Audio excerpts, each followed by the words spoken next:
Dude, let's talk about Superman and the Immigration Act of 1924. Now, you're probably wondering, what does Superman have to do with the Immigration Act of 1924? I mean, the first issue of Superman came out in 1938, a full 14 years later than the Immigration Act of 1924.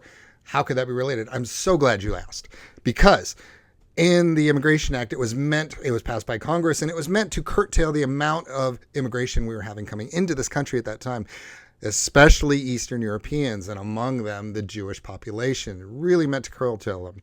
The Jewish population was getting a lot of negative attention at the time. They were being blamed for things like the Great Depression.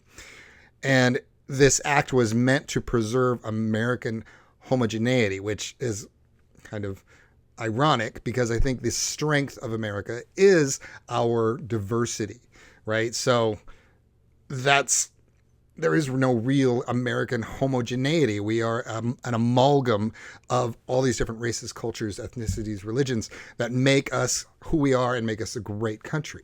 So it's interesting that was the goal at the time. But among these immigrants that were coming in at the time were the parents of Jerry Siegel and Joe Shuster. Now, they would go on to create one of the greatest immigrant stories in all of comics world, Superman. Dude, there's so much more.